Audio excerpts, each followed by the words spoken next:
여러분 반갑습니다. 우리 현대사회법 7주차 수업이 되네요, 벌써. 시간이 참 빠르죠, 여러분. 네, 벌써 7주차 수업을 하게 되었습니다. 우리 8주차는 이제 중간고사 기간이죠. 그래서 우리 중간고사는 제가 별도로 보지 않고요. 지금까지 제가 이제 여러분에게 이제 내드린 과제가 있잖아요. 그 과제를 테마가 3개면 3개를 어떻게 종합적으로 정리해서 내는 걸 우리가 중간고사를 하겠습니다. 별도의 그 과제에 대한 중간고사에 대한 공지가 있을 겁니다. 그럼 뭐예요? 미리 착실하게 해 오신 분들은 편하겠지만 이거 뭐 제출하지도 않았고 뭐 하지 않으신 분들도 어떻게 해요? 좀 수고스럽다 또 하셔야 됩니다. 그래서 기존에 이제 예를 들어서 3번 이제 내준 과제를 다 했고 요걸 정리해서 냈으면 뭐 좋은 점수가 나겠고, 이걸 뭐 3번 중에 뭐 몇 번은 내지 않고 냈다, 그럼 좀 차별이 있을 겁니다. 오히려 어차피 그래도 제출하지 않는 것보다는 제출하는 게 낫기 때문에 여러분들이 제가 공지를 올리고 하면 여러분들은 바로 어떻게 해요? 네, 바로 작성해서 올리면 되겠습니다. 그래서 기한은 짧을 거예요. 기존 했던 걸 정리하기 때문에. 알겠습니까? 자, 그렇게 하고 오늘 7주차에는요, 우리 이제 노동법에 관한 내용들을 좀 공부하겠습니다.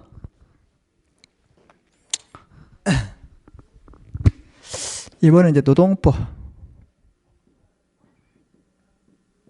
크게 이제 우리가 근로기준법이라고 하죠. 근로기준법, 그다음 노사관계법, 사회보장법, 이 세 파트를 우리가 노동법이라 합니다. 그래서 이 노동법은 이렇게 단일된 법전이 없지만 이렇게 근로기준법, 노사관계법, 그 다음에 사회보장법을 대해서 이 노동법을 한다. 여기에서는 주로 뭐냐면 근로계약의 체결, 그래서 뭐 우리 근로시간, 가장 중요한 게 여러분 뭐 임금, 그 다음에 해고, 이런 걸 배우겠죠.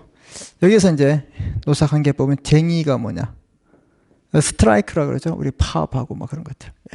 이런 것들 우리 잠깐 보겠고, 그 다음에 사회보장법에서는 우리 사회보장, 국가부조, 사회보장에서 뭐 연금, 우리 4대 보험. 여러분들 직장생활을 하시면 우리 국민연금, 건강보험, 고용보험, 산업재, 산재, 이렇게 이 4대 보험을 배웁니다. 그래서 우리 이 사회보장에 대해서는 이 제목 정도만 알고 계시면 돼요. 자, 그래서 우리 이제 프린트 제가 올린 거 있죠? 그거 보면 42페이지가 됩니다. 제5강 취업과 근로조건에 되어 있어요. 그래서 여기 근로계약 여기 부분이 바로 어디에 해당되냐면 여기에 해당됩니다. 근로기준법 제5강 아셨죠? 자, 그 다음에 임금도 배우고 이런 것들, 휴가 뭐 이런 거, 근로시간, 휴가. 그 다음 제6강 52페이지에 오시면 이제 근로환경에 대해서 나오는데 여기에서는 이제 해고를 좀 공부합니다. 해고 아셨죠? 자, 그 다음에 이제 7강이 노동조합 간 노사협의회에서 57페이지가 나오는데 여기는 이제 뭐 쟁의에 관한 거, 뭐 스트라이크 알았죠? 뭐 단체 단결권, 단체 행동권, 단체 교섭권, 이런 내용들이 여기에 나옵니다. 자, 그래서 여기에서는 뭐 노사협의회 이렇게 말이 나오는데 이쪽 파트는 그냥 이걸로 하겠습니다. 단결권, 단체 행동권, 스트라이크 쟁의하는 거죠. 단체 교섭권, 이걸 뭐라 그러냐? 노동 상권, 다른 말로 근로 상권이란다. 그래서 여러분 요거만 기억하십시오. 그래서 여기서는 별도 이제 7강에서는 노동조합 및 노사협의회 있죠. 여기에는 요 내용만 적어놓으세요. 노동상권이 뭐가 있냐? 단결권, 단체행동권, 단체교섭권. 알았죠? 이걸로 하고.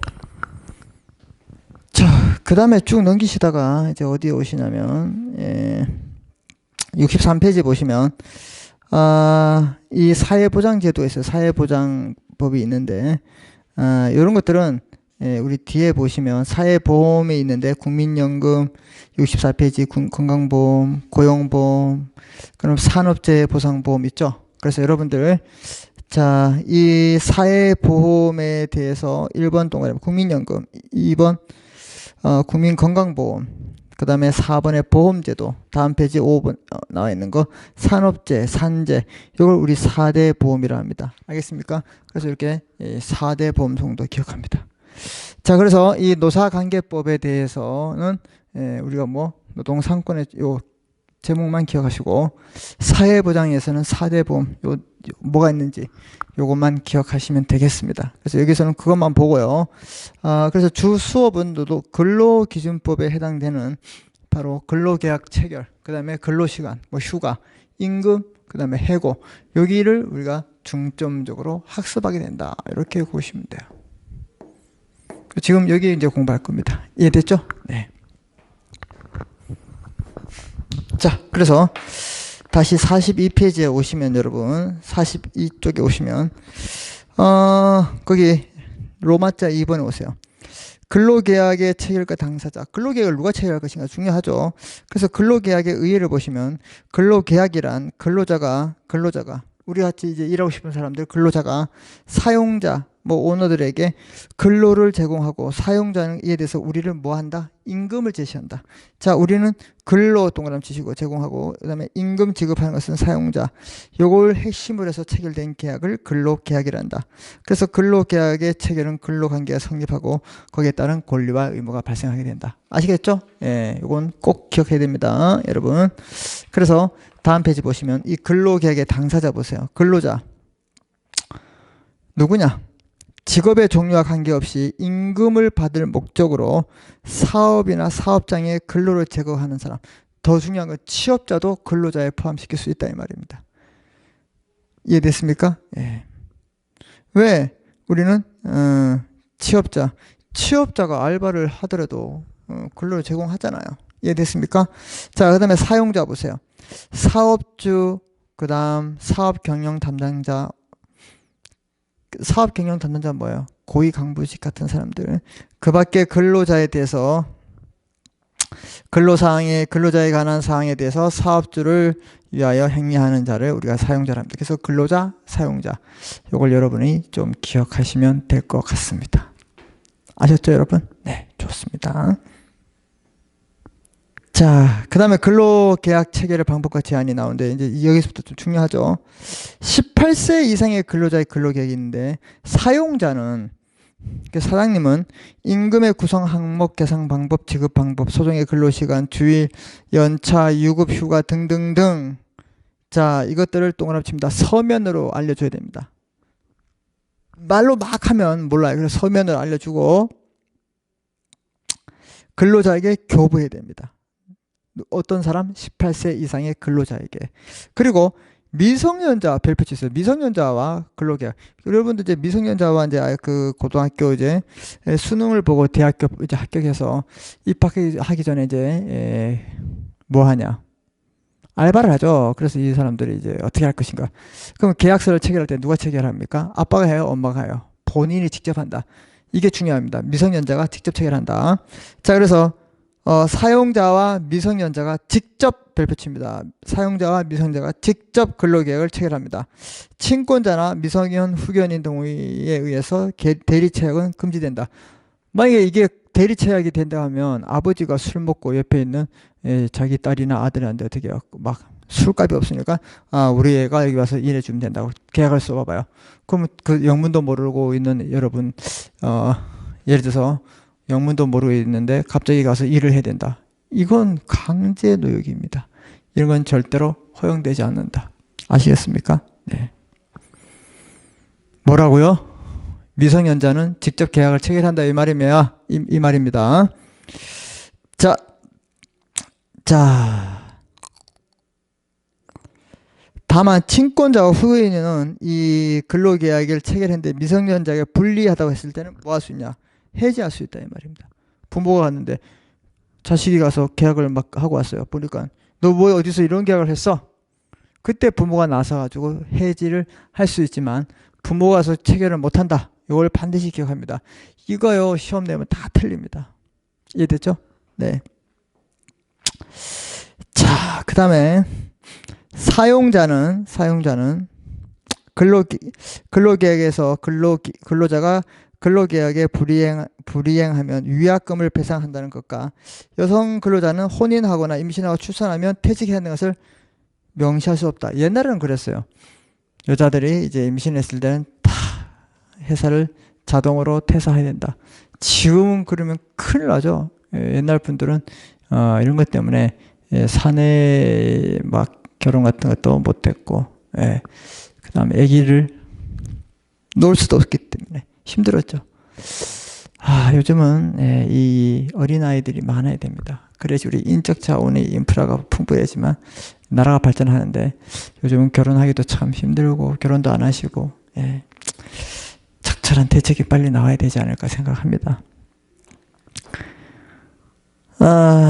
그렇게 보시고 그럼 보세요. 4번에 보시면 근로조건이 사실과 다를 경우에 근로자는 근로조건을 위반한 이유로 손해배상을 청구할 수 있겠죠. 그리고 즉시 계약을 해지할 수 있다.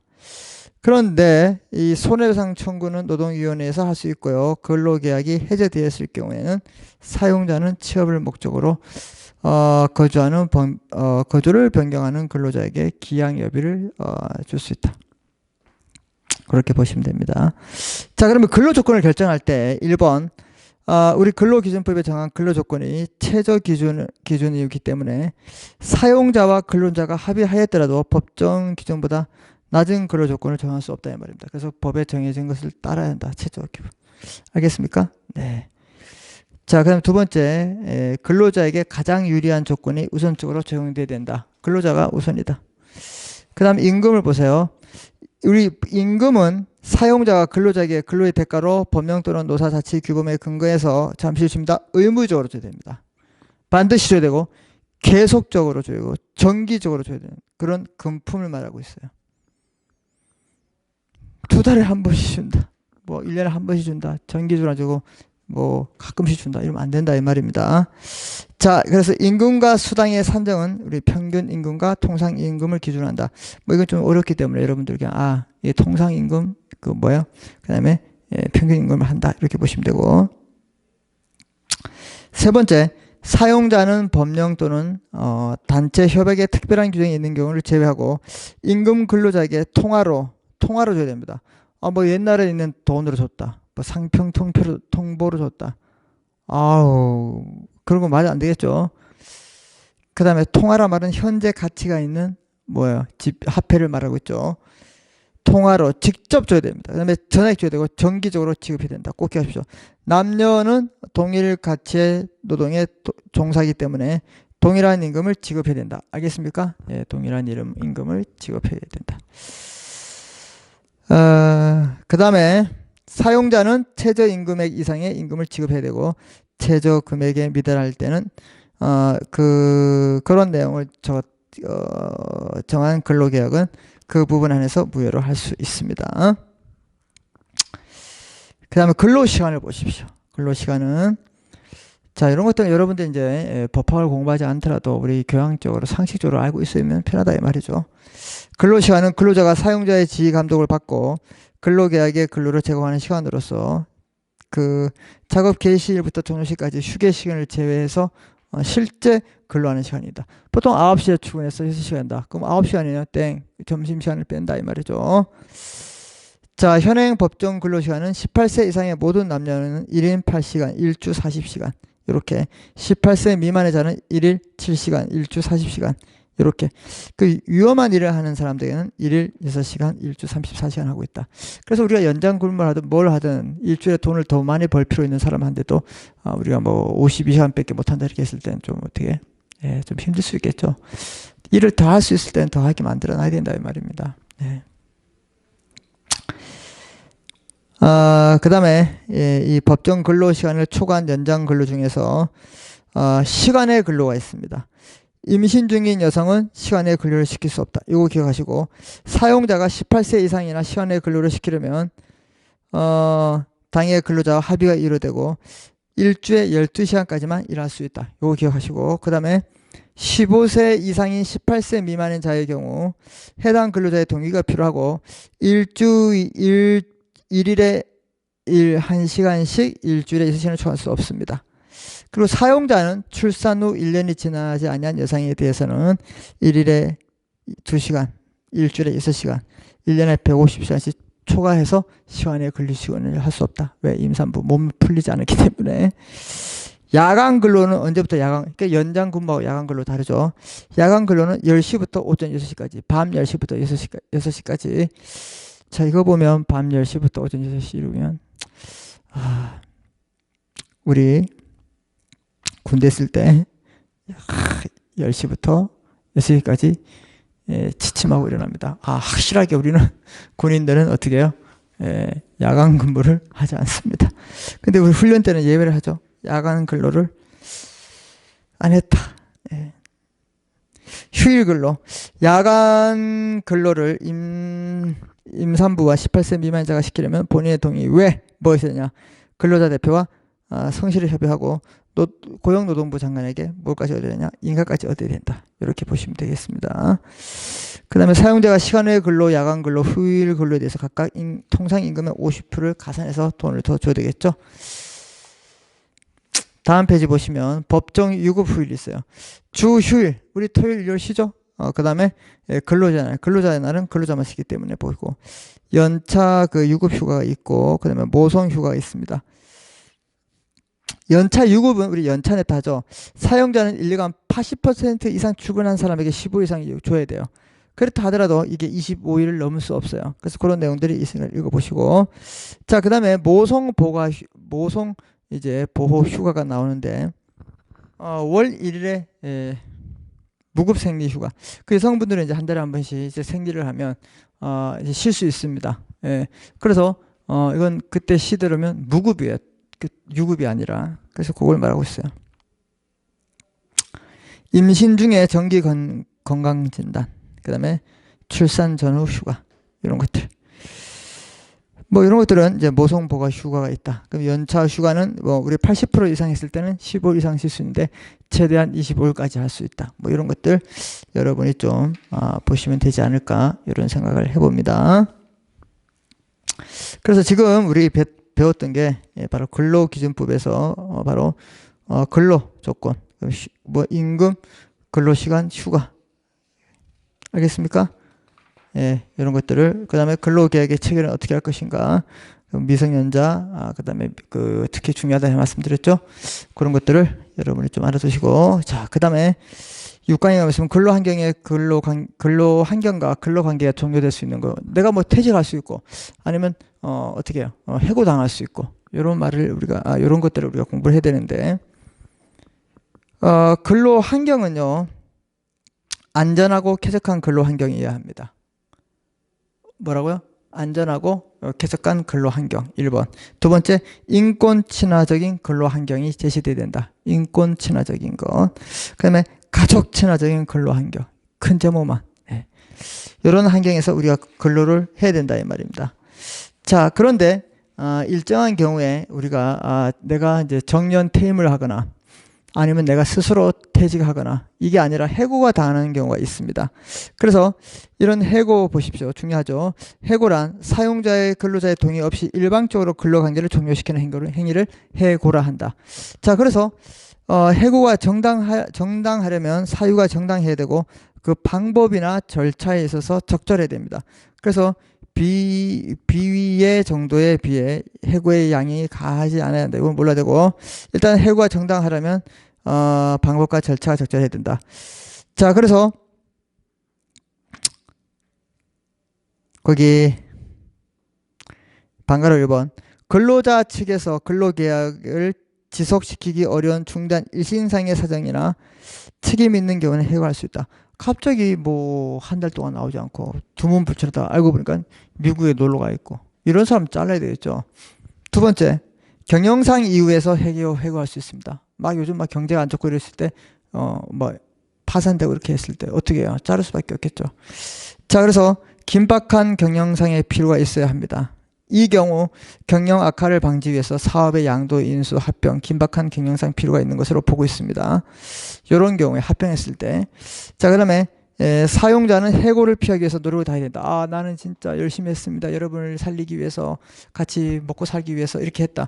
이런 게 있어야 된다. 그 다음 합리적이고 공정한 해고 기준을 정하고 그에 따라 대상자를 선정해야 됩니다. 이럴 때 남자, 여자를 차별하면 안 된다. 반드시 기억해야 됩니다. 그 다음에 사용자는 해고를 피하기 위한 방법과 해고 기준 등에 관해서 근로자 대표와 어떻게 돼요? 만나서 해고하려는 날 50일 전까지 통보하고 성실히 협의할 수밖에 없다 이 말입니다. 이런 경우에는 경영상 이후에 해고를 하기 위해서 어떻게 해요? 적합하다. 이런 경우 아닐 때는 안 된다 이 말이죠. 자, 그 다음에 보세요. 세 번째, 사용자가 근로자를 해고하려면 적어도 30일 전에 예고하고 30일 전에 예고하지 않았을 때는 30일 분산 통상임금을 지급해야 돼요. 더 중요한 것은 해고의 사유와 시기를 서면으로 통지하지 않으면 효력이 없어요. 갑자기 자고 있는데 띵동 문자 왔어요. 뭐예요? 축하드립니다. 당신은 해고당했습니다. 이게 무슨 말이에요? 이게 여러분 이 직장이라는 게 이 가족 구성 그 사회 집단인 가족이 먹고 사는 가장 유일한 수도 임금을 받으면서 먹고 살고 있습니다.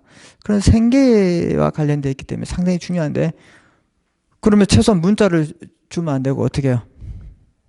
서면으로 해야 되겠죠. 근데 갑자기 문자를 주면서 나오지 마세요. 이거 싸가지가 없습니다. 예, 이러면 안 된다 이 말이죠. 알바생들에게도 그래요. 너 나오지 마. 이게 무슨 말입니까? 반드시 서면으로 해야 됩니다.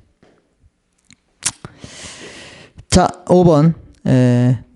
법령이나 노사자치 규범 해고 사유 방법을 정하고 있는 경우에는 그에 따라 해야 되고요.